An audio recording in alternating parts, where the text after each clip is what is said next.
Você lembra qual é o grande evento na Bíblia que as profecias apontam? Como o livro de Daniel pode nos ajudar a entender e estar preparado para esse momento? É o que nós vamos estudar no programa de hoje, Escola Bíblica.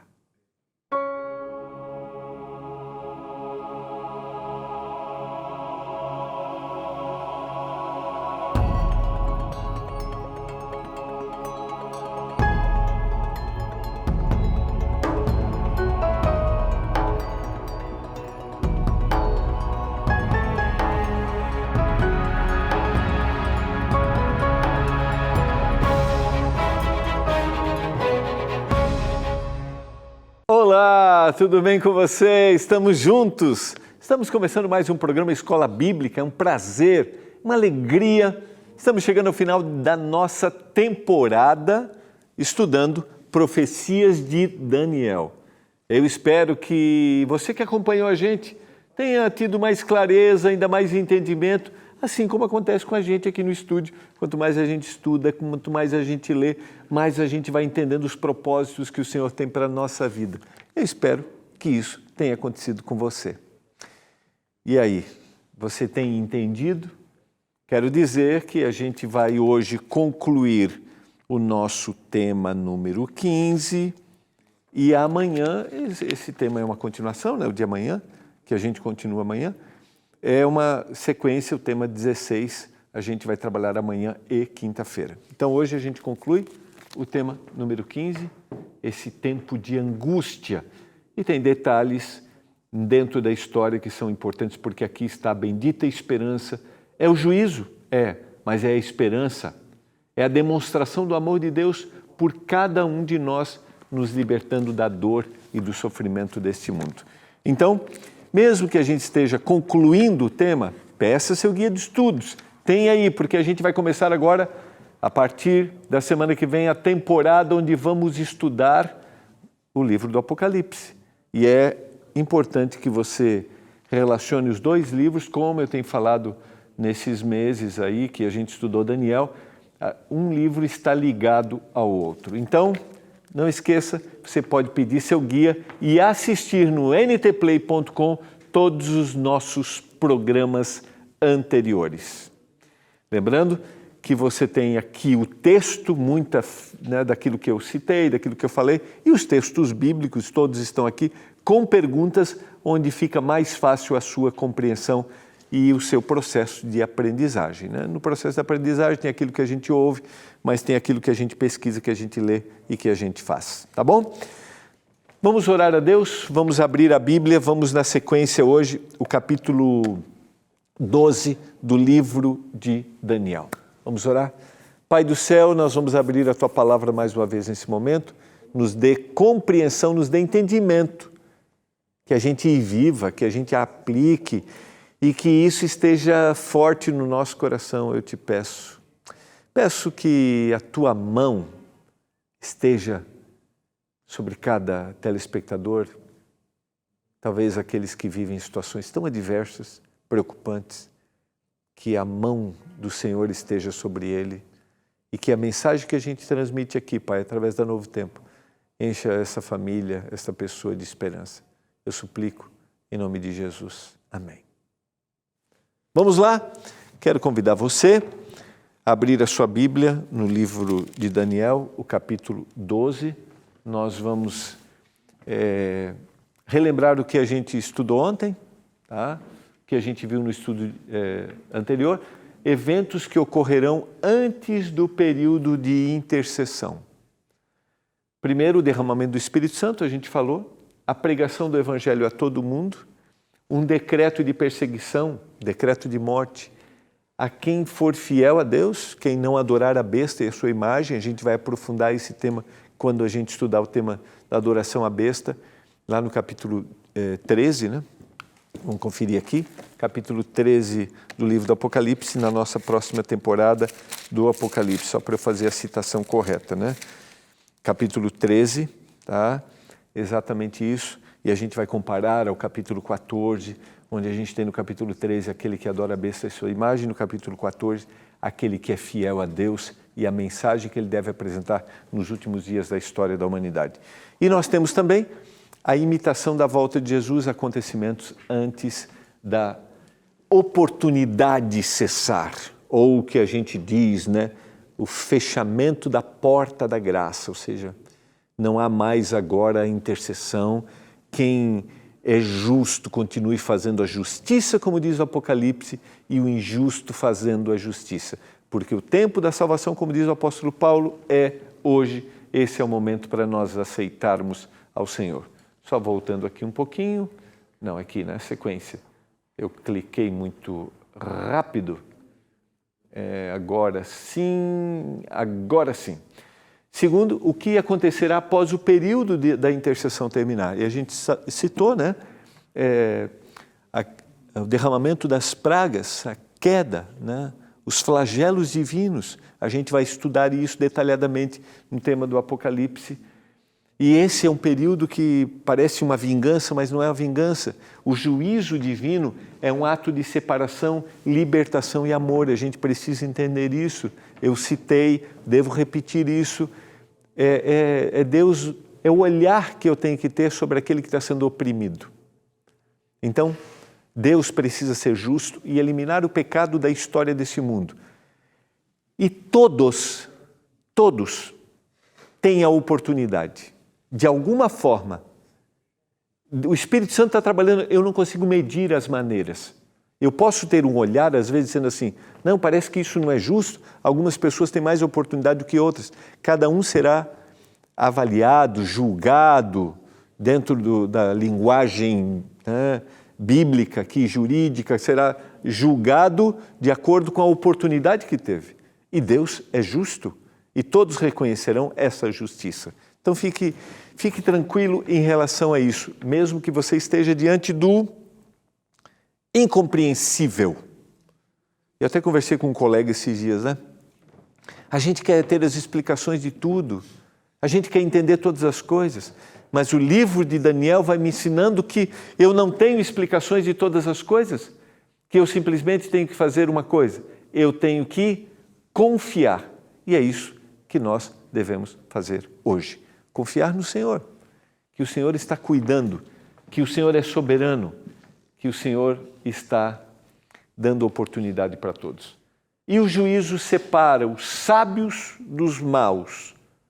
O juízo separa a vida da morte, definitivamente. E eu preciso entender isso e nós vamos compreender isso na sequência. Nesse tempo se levantará Miguel. Lembra que a gente explicou esse ato de se levantar, de defender aquele que precisa da ajuda. Mas esse ato de levantar também é dar a vida. O verso 2, muitos dos que dormem no pó da terra, ressuscitarão, uns para a vida eterna e outros para a vergonha e horror eterno. Lembra o que o texto está dizendo? O texto está dizendo que ele se levantará, Miguel se levantará, assim como muitos levantarão do pó da terra. Muitos ressuscitarão. E aqui vamos aprofundar o tema. Uns para a vida eterna e outros para a vergonha eterna. E eu quero resgatar esse tema, que eu já falei aqui, já expliquei algumas vezes, já citei para você algumas vezes, que é o tema da morte, que particularmente me dá lucidez, compreensão do sentido da vida. E eu quero resgatar esse tema indo para Gênesis capítulo 3, verso 19. No suor do teu rosto comerás o teu pão, até que tornes a terra, pois dela foste formado, porque tu és pó e ao pó tornarás. O que o texto está dizendo? Ou qual é o contexto do texto? Estamos num ambiente de queda. O capítulo 3 é o ambiente da entrada do pecado. E Romanos 6, 23 diz que o salário do pecado é a morte. E o Senhor está dizendo aqui que tu és pó e ao pó tornarás. Em comparação ao verso 2 do capítulo 12, muitos que dormem do pó da terra ressuscitarão.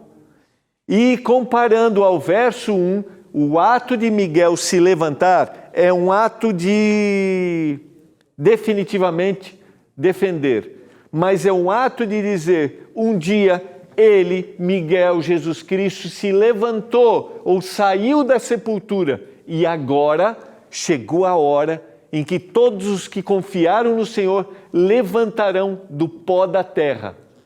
Porque o decreto do resultado do pecado é: tu és pó e ao pó voltarás. Mas se você creu no Senhor Jesus, você vai levantar do pó da terra. Eu estou falando para você nesse momento que talvez não acredita nisso. Eu não sei qual é a visão que você tem sobre o estado do homem na morte. Não sei. Talvez você acredita que o homem morre e vai direto para o céu. Talvez você acredita que o homem reencarne num outro espírito. Eu quero dizer, eu respeito aquilo que você pensa e acredita. Mas eu quero só fazer um convite para você. Dê a oportunidade de ler sobre isso que eu estou te dizendo agora. Que um homem, uma pessoa quando morre, dorme, volta para o pó. E não existe uma separação de corpo e espírito, ou como alguns podem se referir, alma, dentro do contexto bíblico. A visão é holística, eu sou um só. E o que eu recebi, soprou nas narinas o sopro de vida. E lá no texto de Eclesiastes 12:7, que o homem morre, o pó volta para a terra como era, e o espírito volta para Deus, é esse fôlego de vida, essa fonte da vida. Como eu disse, eu respeito aquilo que você acredita, mas eu queria que você, só nesses momentos, tirasse para pensar um pouquinho no que eu estou te dizendo. Tentando ligar todos os aspectos bíblicos. A gente vai ver agora na sequência, por ocasião da volta de Jesus, quando Miguel se levanta para voltar, ele sai do santuário agora e diz assim: eu vou buscar o meu povo, aquele que foi fiel, aqueles que foram fiéis em todas as gerações. Quando Miguel faz isso, vai devolver a vida para aquele que estava dormindo. Haverão dois grupos, o que está vivo quando Jesus vem e está esperando ele, e aquele que está morto e viveu uma vida esperando ele dentro da sua visão de conhecimento daquilo que recebeu.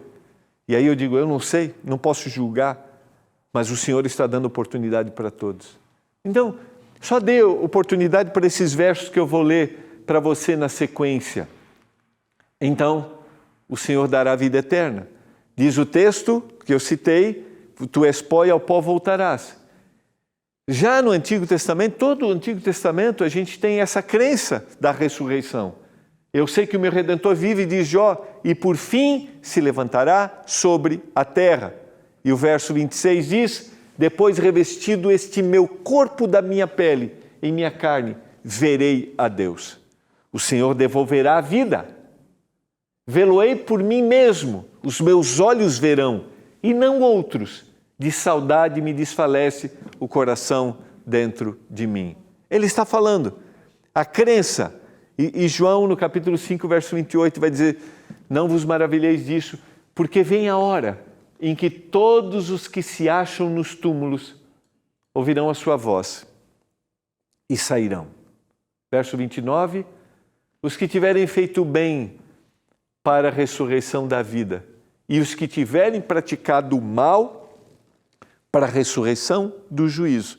Vejam, se eu ligo o texto de Daniel, capítulo 12, e o verso 2, muitos dos que dormem no pó da terra ressuscitarão, uns para a vida eterna e outros para a vergonha e o horror eterno. João está fazendo um eco exatamente disso. Uns vão ressuscitar para a vida, os que tiverem feito bem, e os que tiverem praticado o mal para a ressurreição do juízo.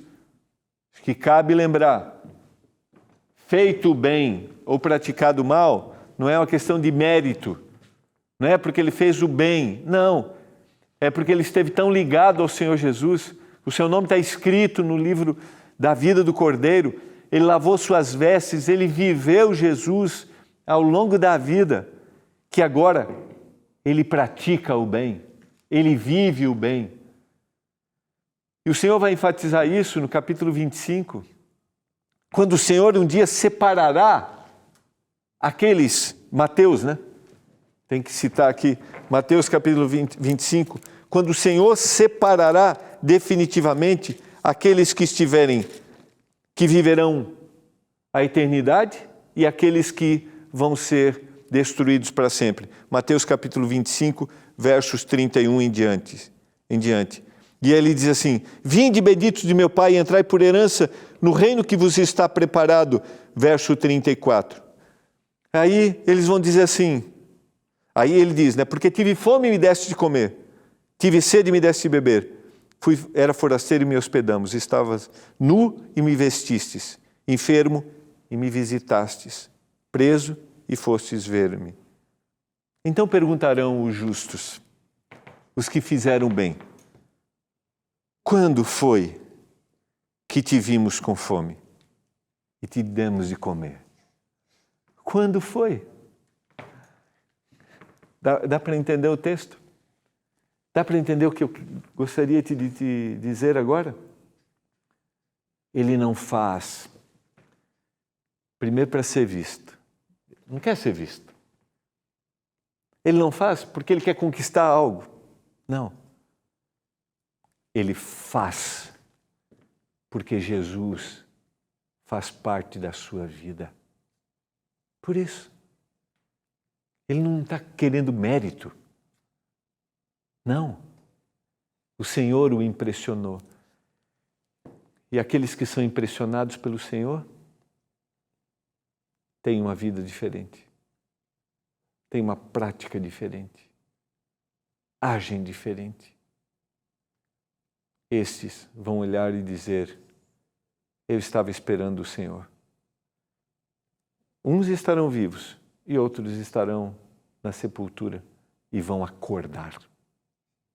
E vão dizer, eu estava esperando esse Deus.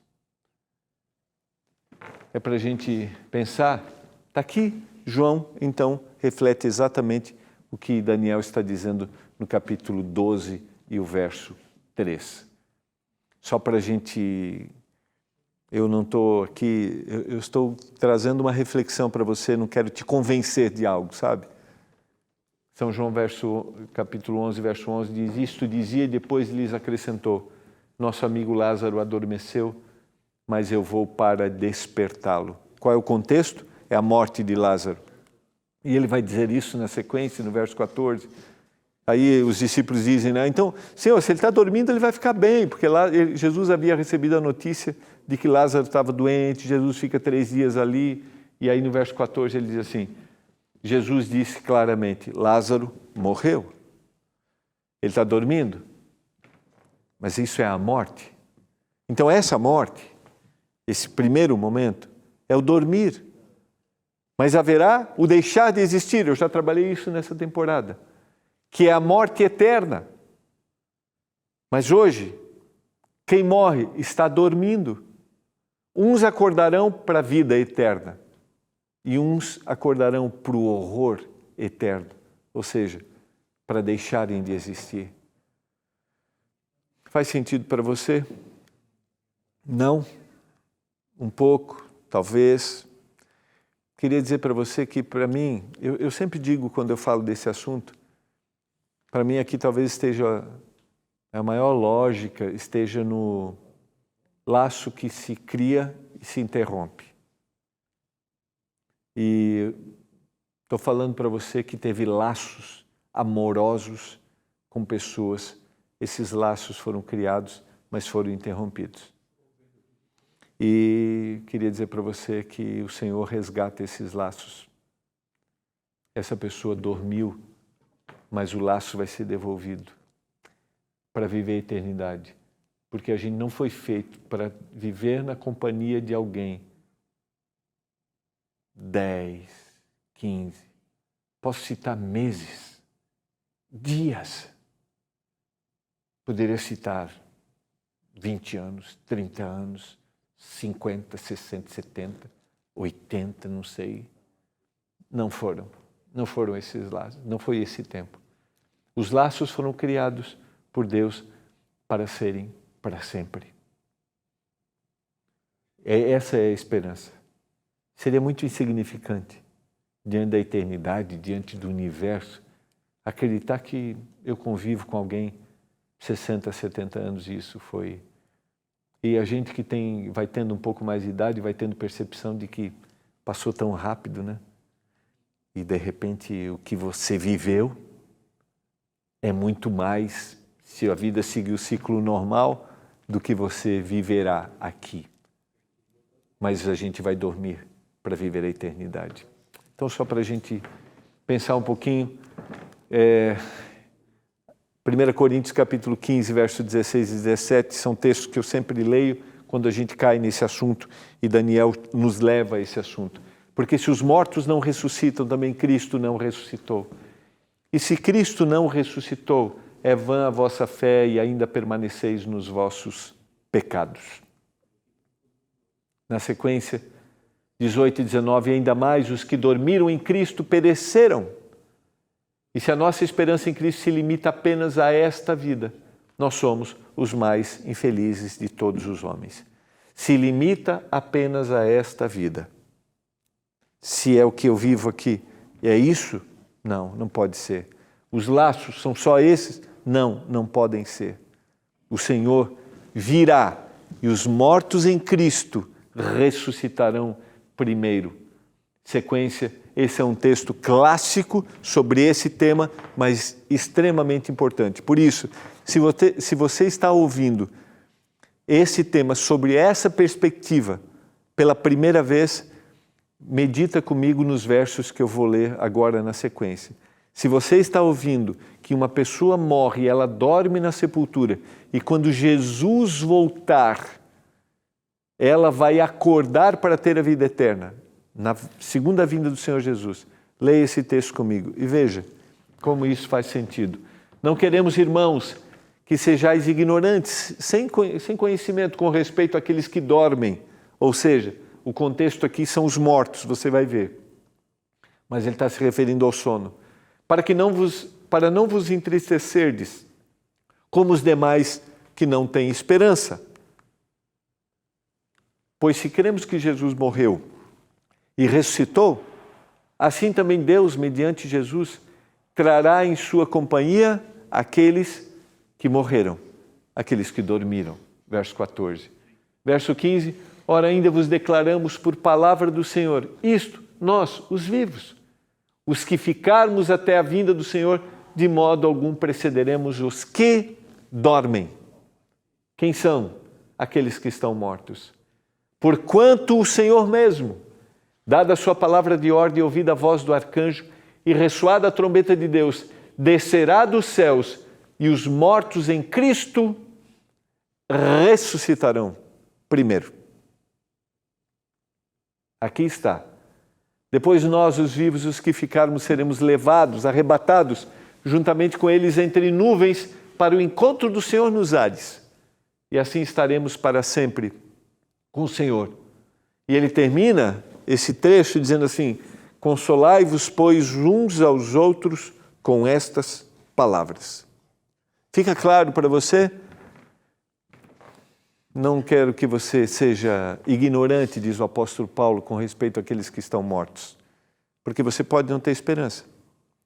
Mas eu quero que você ouça o seguinte, diz o apóstolo Paulo na Bíblia. Um dia, quando Jesus Cristo voltar, os mortos em Cristo, aquele que creu no Senhor, ressuscitará primeiro. Depois nós, junto com eles, seremos levados para o encontro do Senhor nos ares. E ele termina dizendo assim, console um ao outro com esta promessa.